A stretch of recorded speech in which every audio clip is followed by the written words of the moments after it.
I like to say, my grandma used to say when we would get on the plane, we'd put our seatbelts on and say, away we go. So welcome everybody to Start Smart, our series of condensing an inspection into a 1 hour time period where you can see what the inspector does. And we have started doing different homes. So today we have a house built in 1965, a ranch, and it seems like from what I see in the market, everybody wants a ranch. So I am Melanie from Home Pro, the home inspection company.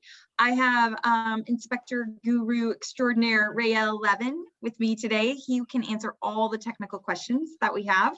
And then I also have joining us by video already seen, one of our lead inspectors, Mark Kinsey, who performed this inspection.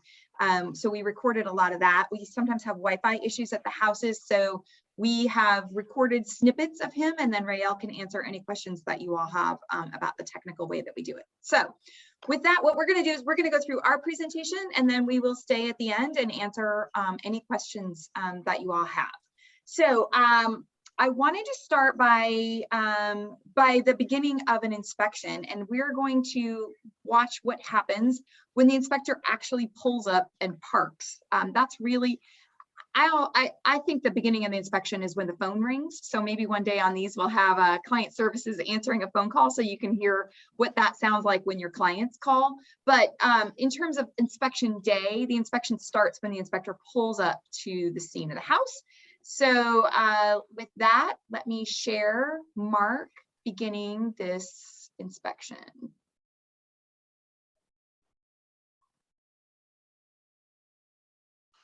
We're going to be inspecting a 1965 ranch. Hey, Mark. Hi, how are you? How come we're out on the street? Well, this is where the inspection starts. You know, typically I'll pull up, I'll take a look at my work order. We get here a few minutes early every day if we get a chance to. We'll park on the street so we leave room for the agents and clients to come by and park. And plus, I'm going to take a lot of pictures. I want my truck to be in the photos. So at this point, I've already sat in my truck for a little bit, looked at the work order, know a little bit about the house, but I'll come out and take a look at it from the street, just seeing if there's anything that stands out to me, something I definitely need to look at. The general condition of the house you can kind of get from the first, the glance. And then I'll start approaching through the driveway area. We're going to be inspecting a night. All right, Rael. Tell us, when you were an inspector for what, more than 10 years, right? Yeah, about 14. All right. Tell us what you looked at when you first came on the scene of a house. Actually, personally, when I would drive into the neighborhood, I would look at the general condition of homes in the neighborhood and the style of the home, 2-story, single story, looking at the topography, how is the whole neighborhood graded, and then pull up to the home itself and then look at exactly as Mark had done, get out of the vehicle and look at the unit from the street. Sometimes we had information that the property was occupied and sometimes it was not. So I'd feel more comfortable. Certainly I was an early bird. So if it was a matter of me pulling up and I was 15 or 20 minutes early, I really wouldn't step onto the property until the appropriate time, like 5 minutes prior to the inspection, so you don't disturb the folks that were in the home. But if the home was empty, I'd feel comfortable walking up the driveway and just sort of looking at the exterior. I'm already making notes. Is it a brick exterior, stucco, siding, etc. And then we'd be ready to go at that point. It seems almost like once we're in the house and inspecting each piece, it's like the trees, and this is like a way to look at the forest. Is that a good way to explain it? Yeah, pretty much. Looking at that exterior while being out there before even entering the home gives us a good idea of some of the things that that are likely to come up. And certainly on the exterior, a good quick walk around just to kind of get your feel of what it looks like for when you come back out to get more detailed information has always been a great idea for me. Okay. going to go in the order of our report, but that's not necessarily the order of the inspection. Where did you start inspections? I mean, besides after you got into the house or to the house, where did you start? Right. So the first thing I would do is go into the kitchen. There's a lot of stuff to check out there, and certainly running the dishwasher was one of the things that we do. So it takes at least an hour for the dishwasher to run through its complete cycle. So I would get in there to the kitchen, set up my computer and my notebook, and just start that dishwasher running. And then, as that was doing, then I would actually step back outside and I would walk around the exterior of the house, and I would do so twice. There would be a clockwise and then an anti-clockwise around the home.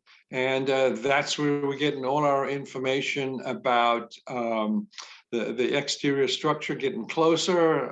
We're looking at the air conditioner unit. We're looking at basically from the ground, just a first glimpse of the roof, the overhang, the gutters. So there's tons and tons of information on the outside that I can get before I even get into the nitty gritty and the smaller details. So soffits, again, the gutters, do they extend away from the home? Do they drop out the water right next to the foundation? What does the slope look like in the yard? Is it, again, traveling towards the home? Is it away? What do the fences look like, if there are any? All of that kind of stuff. Exterior patio out there, if there's a patio, there's a deck out there. So yeah, the outside's going to take me at least an hour to have a good look at everything that's out there. So that would sort of be the same type of time that we're looking at for the dishwasher to finish running its cycle. Okay, let's go to the report for just a minute, and I'm going to share how to read our home inspection reports. And so within the report, we start with the title page, which is where we have the address, we have the client's name, and an image of the house from away. And we have a cover letter that pretty much talks about what the some of the high points of the inspection and the scope. And what people can expect. So pests are not part of the inspection. Radon in Georgia seems to be an issue, so we want people to know whether we did a radon test or not. Thermal imaging, that we want a relationship, and that we have a 100-day guarantee. It's interesting, the owner of the company, Jeff Luther, likes to talk about that really the inspection report having the inspector's name on it. It's like them signing their work. And so if you think about, a lot of times we can just go back to the report and almost depersonalize it, but this really is a personal thing. The inspectors are signing their work, and this is their work that is going to live on past that moment of inspection. We remind our clients of what the agreement that they signed with us is. Every client gets this agreement, they sign it digitally, and then there's a copy of it in the inspection report. And then the first section of the inspection report is what we call key factors. Other people call it a summary. And Rael, tell me the types of things that are in the key factors. Yeah, if there are deficiencies, things that perhaps are near the end of the life expectancy or past the life expectancy, that's the kind of thing that would go into the key factors section. Anything that would involve, I guess, the more expensive items to fix, other than just little small things to be done, that would be in the key factors. That it's something that really would need to be addressed and considered moving forward. Okay, so these are like game changers, either from a safety or a financial position, things that really should be looked at first. And it's almost like this is really what buyers want when they get an inspection. And Rael, what do you say? You talk about looking for fleas and elephants? Yeah, well, the ants versus the elephants. Ants versus elephants. Right. We don't want to be scratching around with the fleas, but but it's that's just and actually, just to kind of share with you the what happens with the inspection report. Folks have a very short attention span, so they figure that instead of this whole report that we're looking at, if we go to key factors factors, that's the beginning and the end of what they should be looking at, where they really should be reading through the whole report. We might be getting to it later, so I might be jumping the gun somewhat, but in actual fact, one of the more important parts of our inspection report are the limitations, which we'll see later in this presentation. Folks don't tend to look at that, and that is also an important thing to be looked at, because what we could not get to, what we could not see, is just as important as what we're putting in for things that are defective.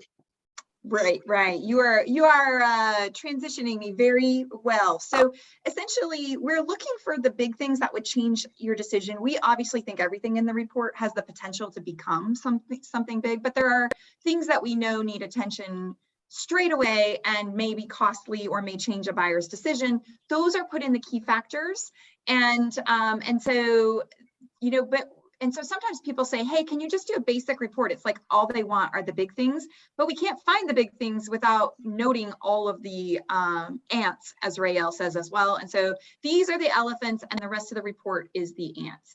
And then within, so key factor is it's its own section. We can actually see in the key factors here, the electrical limitation. So the panel was not accessible in this inspection because we couldn't take the cover off. And so we've noted that here because there's a lot of things we can see when we do take the cover off. Rael, what are we looking for when we take the panel cover off? And I'll go to the electrical section and we'll see what the panel looked like. Okay, so inside the panel, we see all the wiring that's coming in from the electrical outlets, your air conditioner, your light switches, your light fixtures. All those wires terminate up there in the actual panel, and the actual panel has the wire and the they call it, the technical thing is overcurrent protection device, which actually is a reference to, in simple English, a breaker in the panel, or a fuse if it's an older panel. And the reason why we want to take off that panel cover is because when we look inside there, we can see what size wire goes to what size breaker. There are all different sizes of wire. The 15 amp wire would go into a 15 amp breaker. So it's determined if you have a breaker that's too large for the wire, then bear in mind that when electricity travels, it creates heat on the wire. And if you have a breaker which is meant to trip when the wire got too hot, it would not trip if the breaker was too large for the wire, and that would cause a fire within the electrical system. So that's why we want to open that thing up and look. Probably one of the most common things that we see inside the panel are what we call double taps, which means that there are two wires that go into one breaker, which overloads that circuit. This usually happens when the panel is not big enough to handle extra wiring coming in. So say, for instance, somebody had a 150 amp or a 200 amp panel, but you had an unfinished basement. And instead of going in and putting in a sub panel or an extra panel into the basement, they cut the corners and they went ahead and just tapped those wires into an existing breaker, which is not supposed to be done. So that kind of triggers a different reality for us. Is like, okay, if they did that, then does that involve perhaps the work that was done wasn't permitted? And that opens up a whole other can of worms. So what we're actually looking for inside that panel are the double taps, any kind of openings or loose wiring or wire nuts, and just splicing that's done in the panel. That all needs to be corrected by qualified electricians. So that's why we do actually need to get inside that panel and have a look at what goes on in there. And in this case, there was so much stuff in the way that he wasn't able to remove that panel safely. Should the agent be able to get the seller to remove some of those items that are blocking the panel, we would go back out at no extra charge and finish that inspection. It's called a courtesy visit by us. Yeah, the requirement actually is to have a 3 foot by 3 foot straight actual access to the panel itself. And that gives us enough room for a guy like me who's fairly large to be able to get in to get to that panel, but take those screws off and get that panel down without damaging the property or damaging ourselves getting there. Nice, large and in charge. Absolutely. Yeah. All right, so let's go through, when we get to a section, I just want to talk a little bit about, there are 3 parts of each section of the report. So right now I'm showing you the roofing section, and the part everybody gets super excited about is what we call the observations and recommendations. These are the things that we that are not functioning as intended. So this is all the things that we quote unquote find wrong about the house is in observations and recommendations. And so you can see, we'll get to the roof specifically, but we've got an issue with the way that the valley has been, the shingles are woven. There are exposed fasteners. There are a couple of things that are happening with the roof. The second section of the roof portion of the inspection is a description, and this is in every section, is a description. The description it becomes like a homeowner's manual for somebody once they own the house.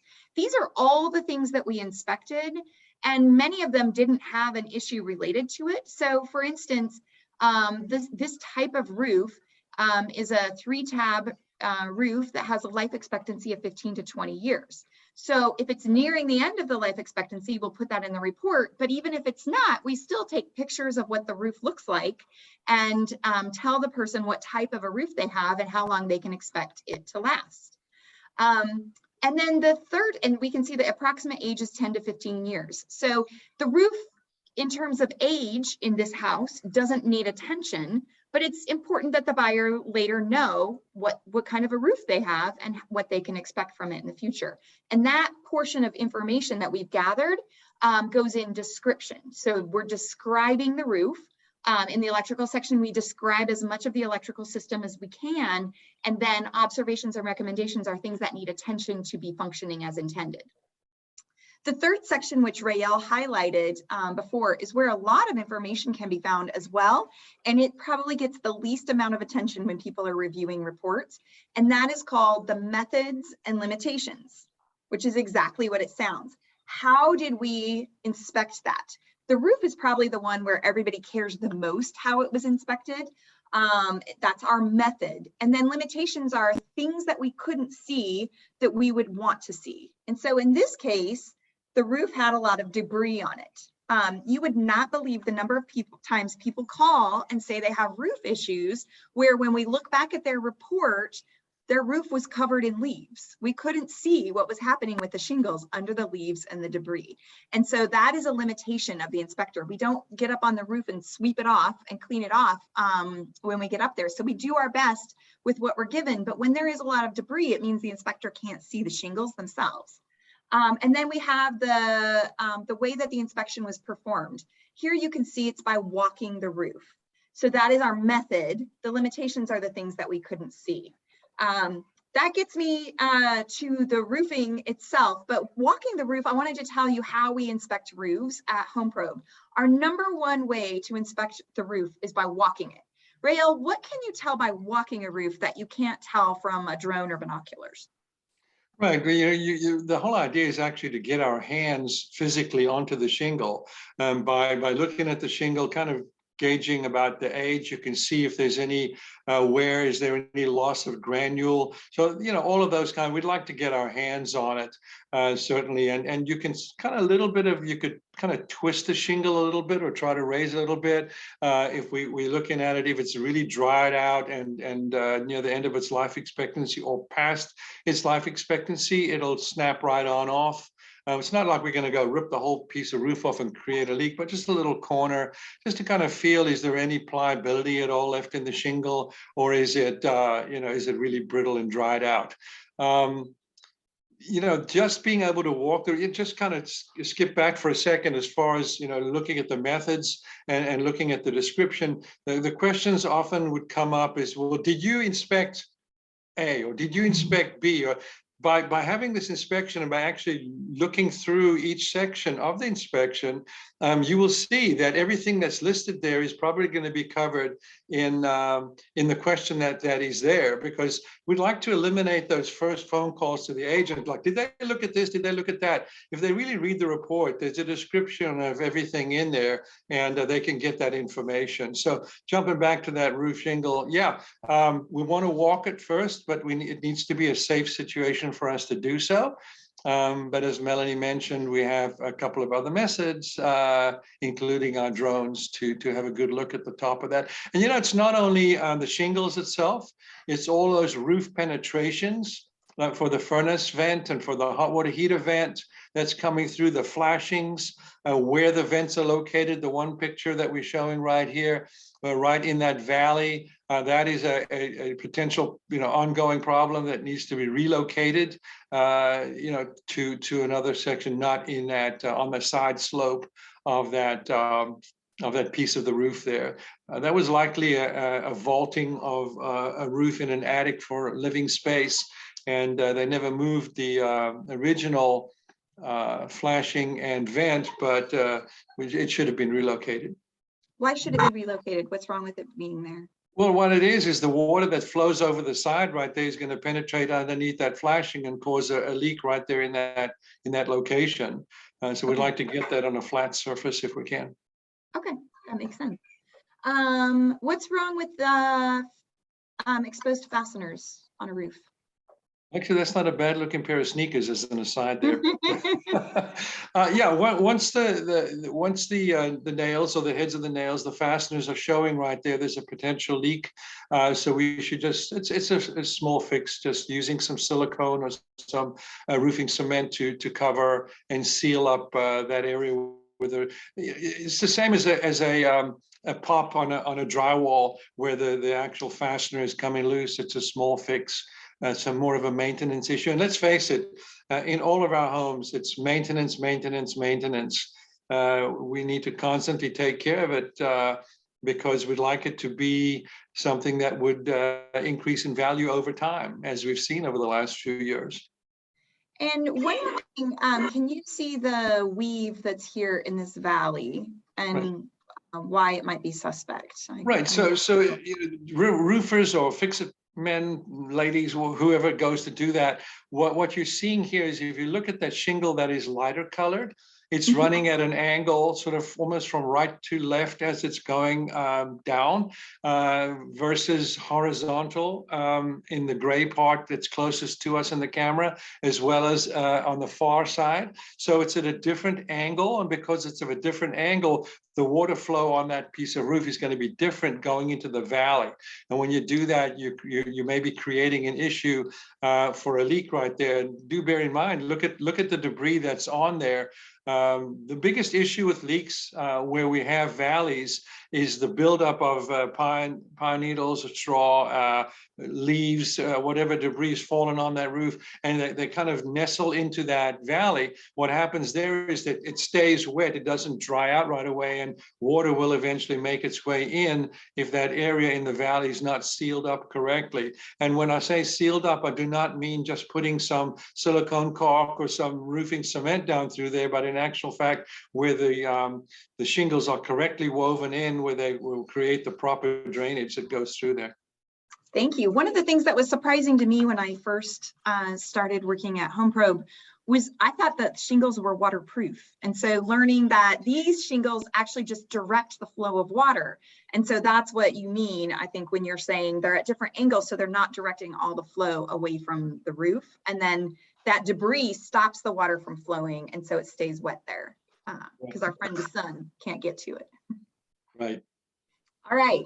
Let's go to exterior, and we're going to see what Mark looks at to start with on the exterior, and then we'll go through this report to look at a little bit more about what he found. So let me get to the video of Mark again.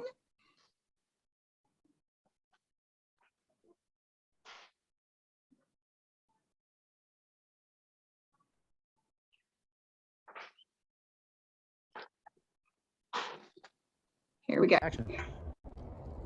So let's talk about the front of the house. What did you see here, Mark? All right, some of the things that we look at typically in the front of the house would be maybe a retaining wall holding soil back. This here is a stacked stone retaining wall, but we get a lot of masonry, brick work, blocks, wood, railroad ties, stuff like that. It looks like my internet connection is not supporting that video. Let me try one more time and see if it gets better.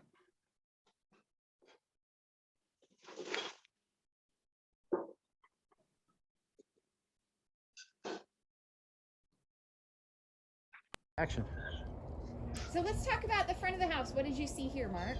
All right, some of the things that we look at typically in the front of the house would be maybe a retaining wall holding soil back. This here is a stacked stone retaining wall, but we get a lot of masonry, brickwork, blocks, wood, like railroad ties, stuff like that. And we look for leaning, evidence of leaning, of cracking, bulging, anything like that, where it's on the move. And once it starts leaning, you have to replace it. Often you have to replace it. In this case, we could probably restack a few things and be all right, depending on the size of the wall and what it's made out of. Yeah, often the masonry walls, once they start leaning, it's really hard to get them to stay. So we'll definitely make sure we put that in the report if we see it. Okay. So in front of the house, we walk along, we look at the retaining wall. We have stairs in the porch. We look at also the handrails, right? Anything that has got 4 or more risers. The risers are the front part of the step, should have a handrail. And if it's wider than 4 foot, we think it should have a handrail on each side. And that's like current safety standards is what we're going by. So we've got handrails there. We'll put our hands on them, make sure the guardrails are not loose, everything's pretty sturdy. You shake it? Yeah. We'll take a look at the steps to make sure that our the rise is uniform. Right? You don't want to have a step that's 3 inches taller on the bottom or shorter somewhere where you may misstep and cause a safety issue. Any trip hazards we would look at, loose brick or masonry in the porch. Again, cracked concrete. We would look at the actual staircase, and if it is moving at all, the connection of the concrete to the brick. When you get that connection. What he said that when it's connected, you have 2 different, what's the word, Rael? Like you have 2 different materials, and they can be settling at different rates, and that can be one of the things that creates a crack as they move at different rates when you've got concrete or you've got brick, and so where they meet up often will have a gap. Rael, talk to us about the exterior of this house in the report, some of the things that that Mark observed. Can you see? Oh, hold on, let me go to I'll share the screen so everybody can follow along. That's okay. I remember what we saw. So what's important is you got to bear in mind that for the most part on homes, the actual brick surfaces that we're looking at on this home, the brick actually is not a structural component. It's a veneer. What's behind this brick is a cement block or some wood framing. Even on that front porch where we saw there was a brick facing to it, but the top and the steps were concrete. So it was actually done in 2 different sections. The front porch was put in first, and then they came and veneered it with the brick to get that finish. Also, brick is not waterproof. It's also porous. So even though the brick itself is usually a solid, in this particular case, it's a solid brick. Some bricks actually have cored out holes in them, and that's a different type of brick. But this particular type of brick is a solid brick. And it comes in various colors, more beige and salmon and kind of an orange color to it. But they do start to deteriorate over time, especially if they're in an area that there's a shadow and not an easy way for the sun to get to dry them out right away. So over time with age and with moisture, they do tend to deteriorate right there. The story about checking the retaining walls where they have the block or the stacked stone or whatever they do, it's really amazing what water can do. Well, here we're seeing a picture right there at the front where some of those bricks have actually started to fall apart over there, and would probably need to be chiseled out and replaced. But the pressure that's causing the retaining walls, whatever type of retaining wall it is, even solid poured concrete, bricks, blocks, etc., when they start to move, they don't stop moving. We've seen even really heavy-duty granite walls that are starting to lean and fall. The actual cause of that is hydrostatic pressure. So what is hydrostatic? It's the actual moisture, the water that's in the ground that's moving from a high point to a low point. The reason why we have the retaining wall is to try to hold back that water from washing away, perhaps doing something where the water flows underneath our walkway, and then our walkway starts to settle and fall. We want to see it not wash away our grass that we've had planted out there, and we want to have a nice looking yard. So that's why the retaining walls are there. But the correct installation of those retaining walls and a little process of putting in weep holes where water can travel through with the correct gravel. It just depends on how they're installed. The whole idea of a retaining wall is to lean up into the high side of the retaining of the slope. But once they do start moving, it's pretty much done, and it's going to have to be reworked and rebuilt. And those are fairly expensive, right? Yes, absolutely. And the whole idea of when you get that thing built properly, and it has the weep holes and the gravel and the piping to move the water away and around the areas, that's what helps us a lot in order to cut back on any kind of future damage and movement there. Okay, I'm going to show Mark inspecting the deck. It seems like the deck is tends to be one of the places where we quote unquote always find something. So let's look at Mark talking about what we're looking for in the deck, and then we'll talk about what we found here.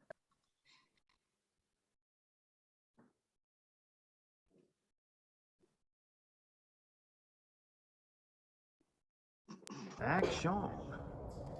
All right, when inspecting a deck, we'll take a look underneath the deck if it is accessible.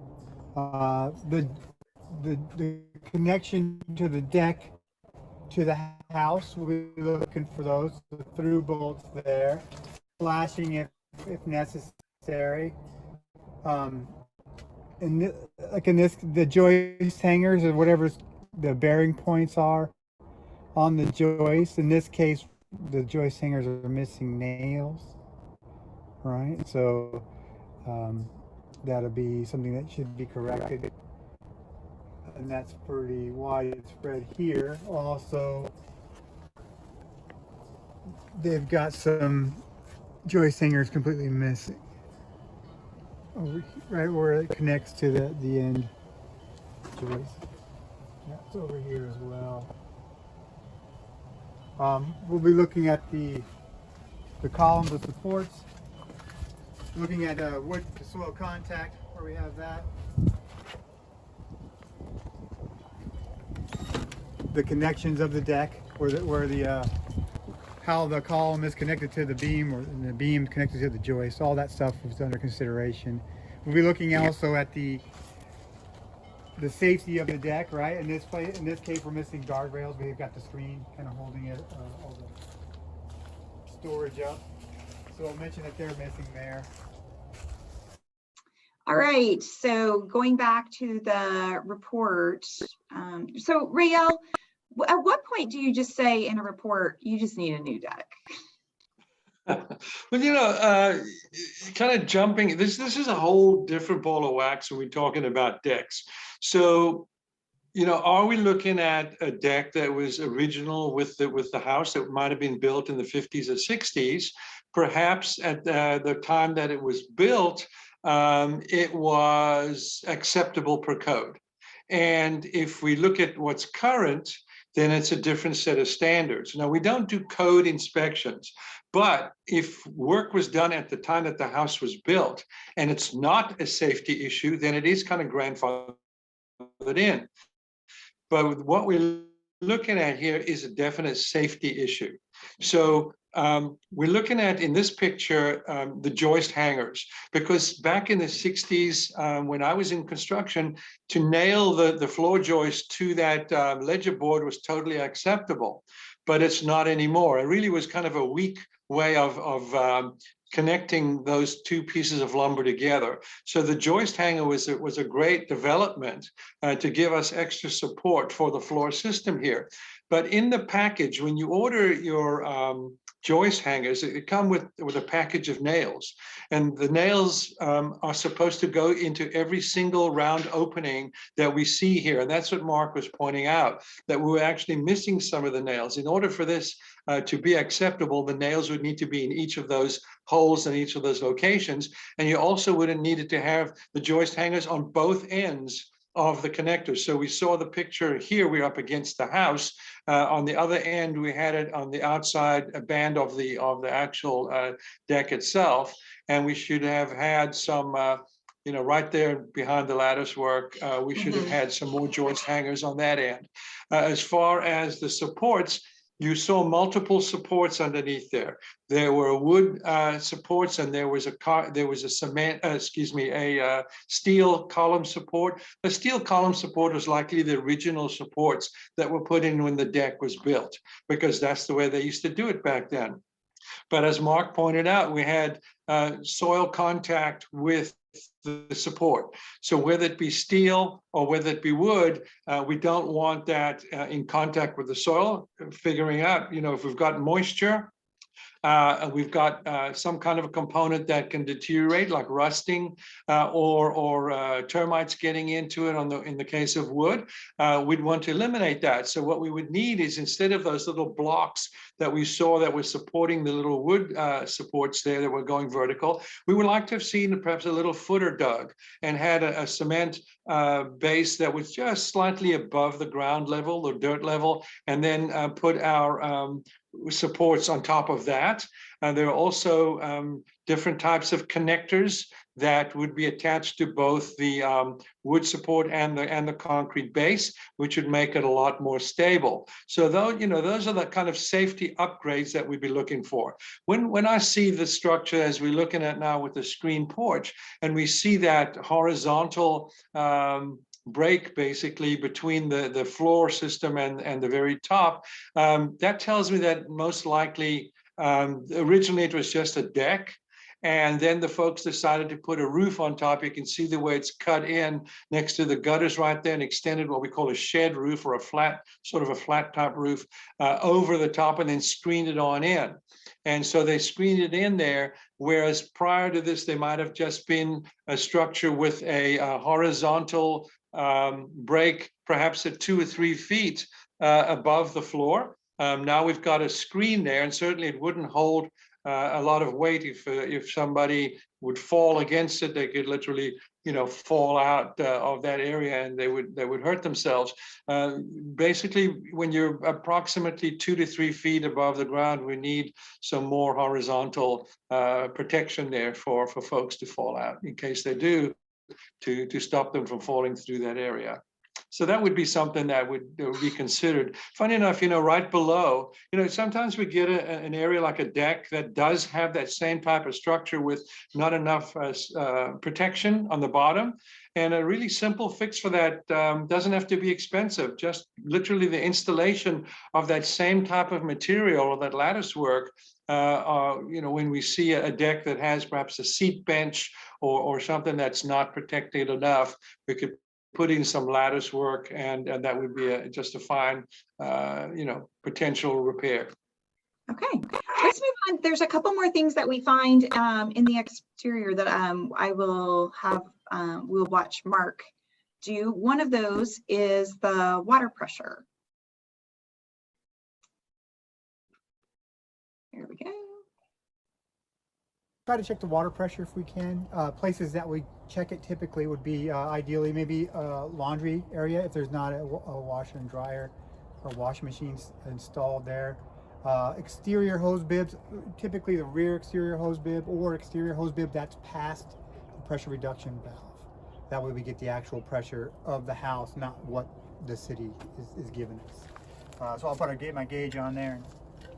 give it a shot. We got about 50 psi. Ideally, you want between 40 and 80 psi.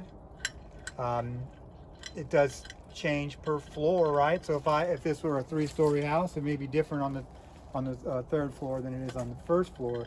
About 8 to 10 psi per floor is what you lose on the. And we will see that that's one of the things. So the water pressure on this house was just fine, and we can see it in the inspection report. I want to show you where to find it.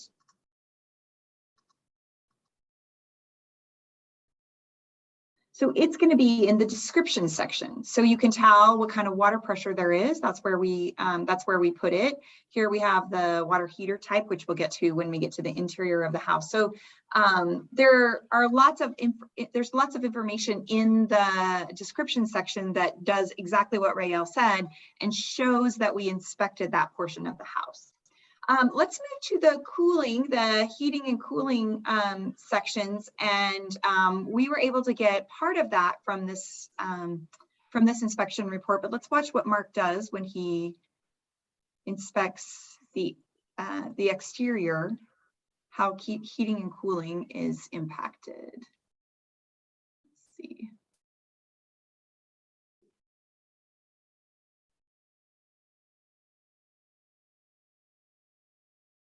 Oh, maybe I don't have it. Rael, maybe you can tell us and we'll just look at the report. We're looking at the AC unit? Yeah, I'll go back to the report and you can Okay, talk about how we see the things. Okay, so when you're looking at, this is it. So the data plate tells us all we want to know about that particular unit, okay? Right there, Goodman Manufacturer, that's the company. And the model number will always tell you the capacity of that unit, okay? The serial number is going to be the age of the unit. You can actually Google that. If you go to your telephone, your cell phone, and you Google age of, and then you put in Goodman air conditioning unit, how to read their particular numbers here would tell you that this is a 3-ton unit. So if we're looking at the model number, you see that GSC 130361GA. Every multiple of the number 12 is 1 ton of cooling. And it'll tell you that the number 36 there that we see in that little number is actually a 3-ton air conditioner unit. So we will actually have in the report that it's a 3-ton unit. And then we look at the serial number, we're looking at 1105071908. And so that tells us that it's November, back up a second there, Mel. 08. Okay, November of 2011. So we're about 10, 11 years old on our air conditioning unit, and here we see it. Compressor age 10 years, cooling capacity 3 tons, and that works for the Google. Looking into it, that actually is for any kind of manufacturer. If you just Google the manufacturer's name, age, or capacity, it'll tell you how to read those numbers. Your inspector, is always going to do that at Home Pro. Well, you'll have that information there for you. But just to, if you want a little bit of, hey, look, I can tell you how old the unit is, and when you're selling the home. So just go ahead and Google it, and you'll find it. It'll take you to a website called Building Intelligence Center. And that gives you all the information that you want. Mel, can you just scroll down just a little bit more? I know that we there's a lot of information on the data plate, so let's get back to that for a second. Right here, actually, that's good. So we're talking about the refrigerant type, and that's also going to be, you can see it third from the bottom on this particular data plate, right? It says here the charge is R22. So R22 is what is more commonly known as Freon. Freon is no longer being made. So we're looking at if there's a repair or some more Freon needed, we're going to need to, look at what's available. And certainly it's much, much more expensive as time moves on because we don't have that refrigerant being manufactured anymore. I happen to know of a guy that does repair. And for several years now, whenever he's changed out a unit, he's gone in and bled out whatever R22 was left over on a unit that he was repairing or replacing, and he was removing the old Freon and putting into a storage tank in case he had a client that might have needed just a pound or two to be put in. But of course, he's getting paid big time for that. So, what do we do at this point? There are expensive ways of doing things again, and there are other ways of suggesting. So there is a new refrigerant. You can Google this as well. It's R407C. And the R407C is the refrigerant that's taking the place of the R22, which doesn't have you changing out your interior components, for the air conditioner on the inside at the furnace location. You can just remove whatever R22's in there, put in 407C, and move on. So you need an HVAC contractor that'll be willing to do that and not upgrade and try to sell a whole heating and cooling system. One thing that's interesting also in this description section, when we get to the inside, the way that, so this tells us what parts we have essentially, and we can tell that there may be things that need our attention based on what parts we have. So for instance, this air conditioner is nearing the end of its life expectancy. Now, that tells us how old it is, that it's old, and it's probably on bonus air if you want to talk about it that way. Also, the condensate system is missing the drip pan. But then when we get inside, we run the air conditioning and we run the heater. And the way you can tell, so if it's not functioning as intended, we'll put a note. We'll say not cooling enough or not heating enough. But the way you can tell that it was tested, besides the absence of the note, is in the description. There will be, for heat, a supply temperature. So here we can see 105 degrees. That tells us that the inspector ran the heat, and that was the temperature that he got with his, what do you call that thing you use? The gun. So the infrared thermostat. An infrared thermostat, he was able to get 105 degrees. We also know in this one, because there's a limitation and there is no cooling, this is one of the rare instances where we were not able to cool. Our company used to have a rule where we did not test the air conditioner if it was under 50 degrees outside. And then we realized that rule gave us some limitations that we may not need. And it's a big hassle to go back in and retest the HVAC. So now we say if it hasn't gone over 50 degrees in several days, and this just happened to be 1 week where we had nasty cold weather all week. And so we weren't able to test the HVAC, but almost always we will. And you'll see a temperature differential in the description section. In this case, you can see that we weren't able to actually test it. So we don't know that it was functioning as intended. Let's go to, we're getting close on time. So I want to make sure that we talk about the water heater, and then I want you to see Mark inspect a bathroom. So let's start with the water heater, because he found an interesting thing that, now I don't do these inspections every day. So to me, it was a new thing that Mark was able to discover. And I found it really interesting, the clues that the water heater gave us. So we want to know not just the age of the water heater, but we're looking at other things as well. And let's watch Mark inspect this water heater. Go. All right, so what do we look at with a water heater? Okay, a few things about the water heater, right? We'll look at the data plate and we'll discern how old it is, right? A typical life expectancy of a tank water heater is probably 8 to 12 years. We'll note all the plumbing, right? We'll make sure it's the right plumbing. We'll make sure it has the proper pressure relief valves or discharges, thermal expansion tank. We'll look at the gas. Also look at the tank having no pan or drain to the pan. So in this case, you have a finished basement. If this were to fail, one of the ways it could fail is rupture or leakage. And so we're not protected from that. So that's something you got to think about. It's not an exact, it's not going to happen for sure. It's just one of the ways that it might fail. And so you might want to think about protecting themselves with that, and putting a pan, a drain down there.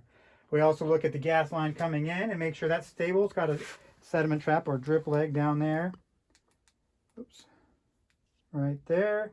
Gas line seems to be fine. It's got a shut-off valve. It's got a water shut-off valve going in. As we look at the exhaust, this is a gas water heater, so it's going to have gas exhaust. In this case, we've got a couple signs that maybe this exhaust is not working as well as it should.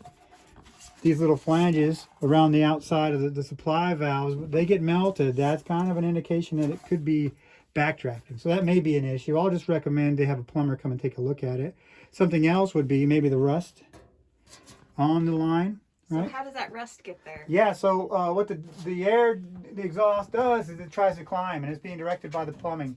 It's climbing all the way up, and if it can't make it all the way up, it'll turn to condensation, vapor, I guess, but condensation will turn to water and come back down here. And in this case, it looks like this elbow would probably be the prime spot for that condensation to collect, and you'd have some rust right here. And they've replaced this recently, or this has been replaced in the past. So maybe they had that problem, and maybe they fixed the whole thing that caused this and that. There's no.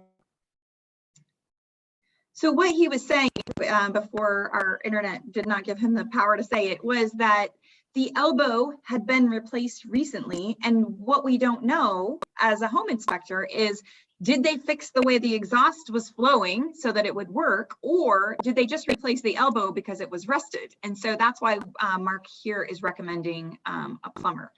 Rael, do you have anything you wanted to share with us about water heaters and inspecting those?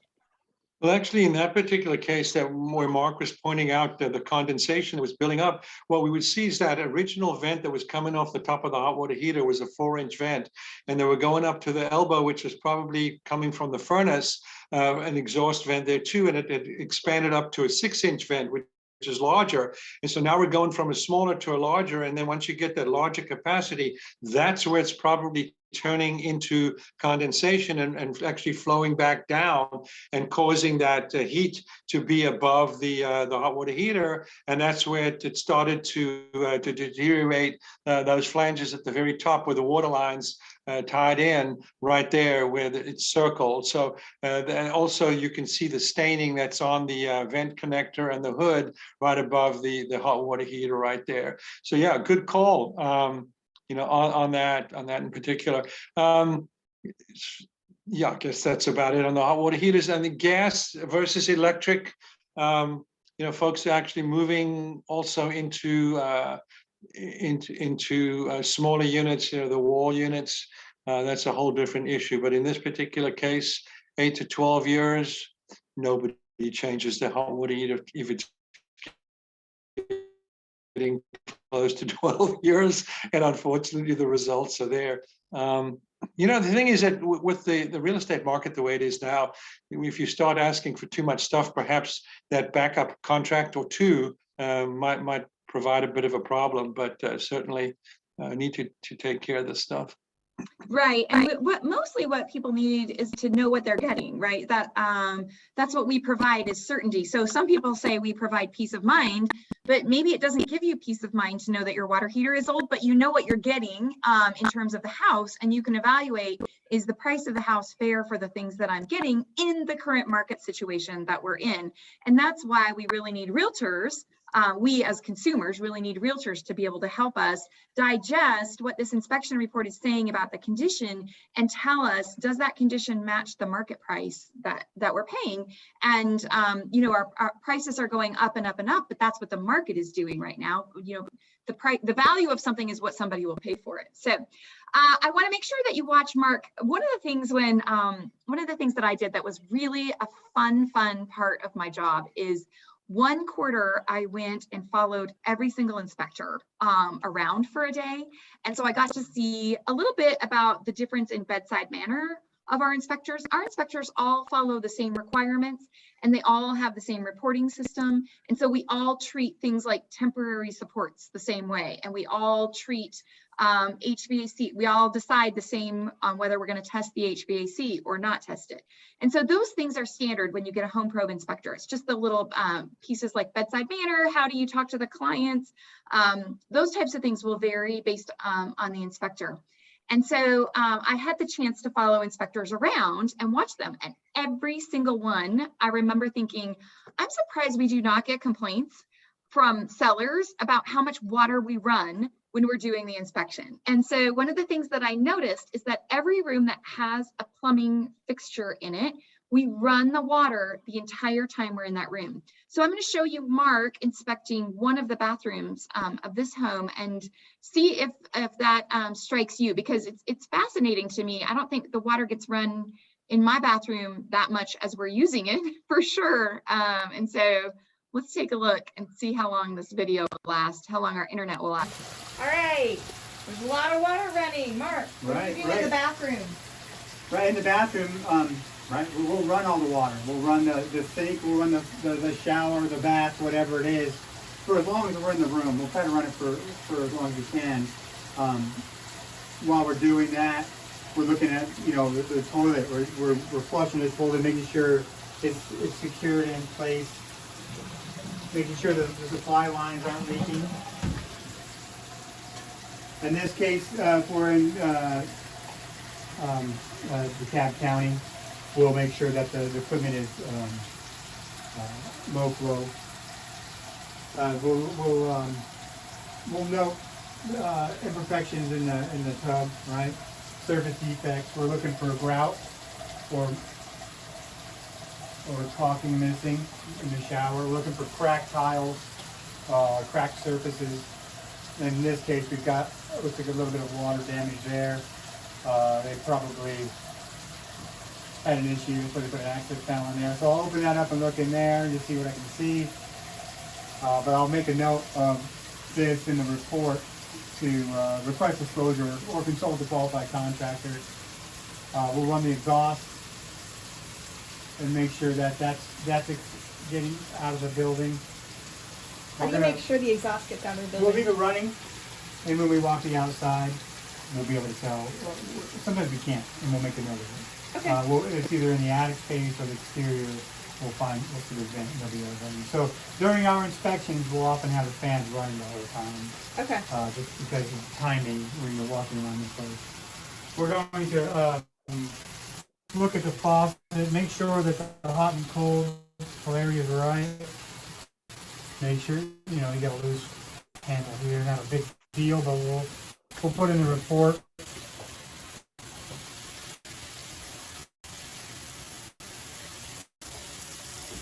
Then one of the most common things, the drain stop. Yeah. If it doesn't. All right, we're losing the internet just likes the first minute, I guess, of these videos. One of the things I wanted you to see is actually one of the things he did was feel the P-trap behind that pedestal sink to feel if there's leaks. Rael, why do we do that? Yeah, so not only the sink, but any connection to the water. So the toilet and the sinks both.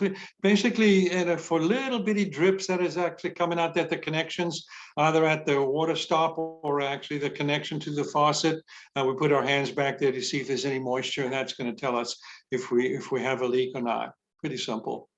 Okay, I just want to show you a couple things that we noted in the report here, because sometimes it's a little bit confusing where things show up. So the bathroom is about plumbing, right? And we've got the water heater issues in the plumbing section. We've got something below the kitchen sink, and we also have the imperfections that he noted in the shower stall. One thing that is noted in our reports, if we are, oops, I thought I was sharing. Sorry, we've got the water heater. This is related to the kitchen sink, is in the plumbing section.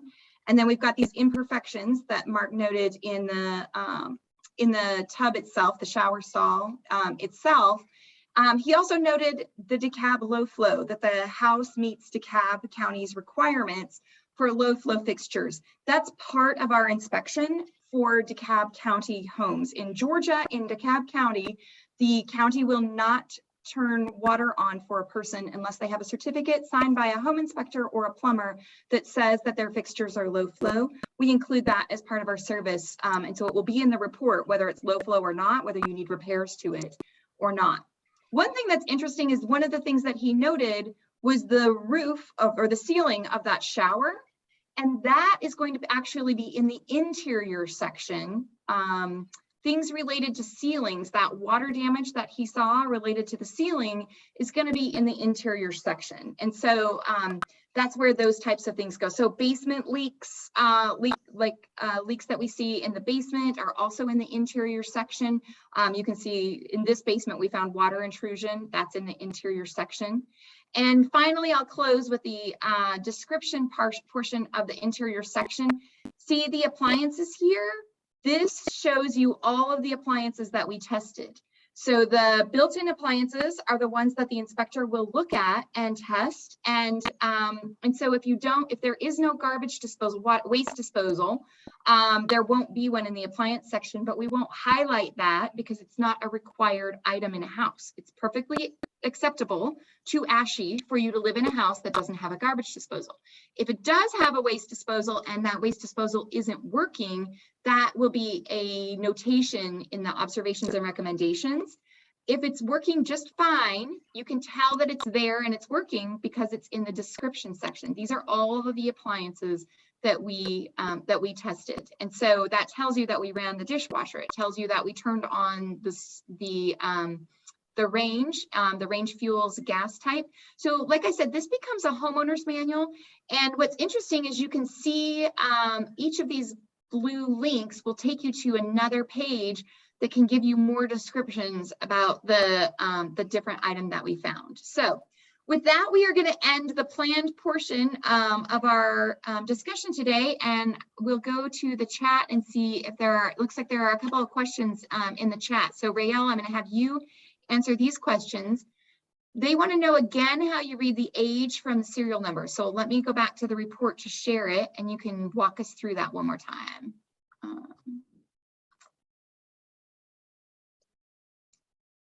Yeah, data plates. Yeah, are you looking? Are you seeing the report? Yeah, Am I we're sharing seeing the the right report. screen? Yep. Okay, so let's go back to the data plate for the cooling. And here is our serial number, 1105071908. Yes, there we go. Okay, so as we mentioned, this is a Goodman unit, and the model number is up there, which tells us the capacity, and the serial number tells us the age. And every manufacturer has a different way of putting those numbers up there. So that's why this is certainly a helpful procedure to go to that Building Intelligence Center website to put in the manufacturer. You can put in age or capacity or how to read that particular data plate, and then we have all the information that we need there. So you're just, we can Google it if we go to the Building Intelligence place, but you have seen enough Goodmans that you know 11 is the year. That's correct. I mean, we do this many inspections, you certainly get a feel for it, but bear in mind there are maybe 20, 25 different manufacturers of equipment. So depending on what it is, you need to know. But it's basically, if you're an agent and you're showing the home and the question comes up while you're in the, oh, how old is that? Well, instead of saying, well, I don't know, you could just Google it and look like, wow, I've got the smartest I've got the smartest agent here with me. She knows, or he knows what's going on. So read the data plate and you got it. Or you could look like you're super connected to the smart people. You could also take a picture of it and send it to us, and we just had someone do that yesterday. They sent us a picture of the data plate and asked for more information, and we were able to give it to them. So sometimes when you're listing, maybe if your seller doesn't know the answer, we answer technical questions at no charge for all of the agents that I say that work with us. I think that you're working with us even if we haven't done an inspection for you by coming to these classes. And then also for homeowners, for as long as they own that property, we'll answer their questions, their technical questions. So you're always welcome to snap a picture and we'll tell you what we can from the picture. Sometimes we can't tell you everything, but what we can tell you from the picture, we'll give you an opinion on. Somebody else asked about when I said that we weren't able to test the HVAC, they asked if we would do a courtesy visit to once the temperatures are higher. Yes, but we do not monitor the weather and then plan the courtesy visit. We let you and the buyer decide whether you want a courtesy visit and call us, and then we'll look at the weather and plan a day for it, because some buyers have more risk tolerance levels than other buyers. And so they are able to, like, so you might have already moved on and decided, yeah, we're in to buy this house, and you don't need that courtesy visit, and then we're just going to cause issues. And so we let you order the courtesy visit, and we will put it on our schedule. Our inspector works it into their day, and they can call you and or the buyer to let you know what they found, and then we'll revise the report. We come out one time at no charge to inspect anything we couldn't see at the original inspection.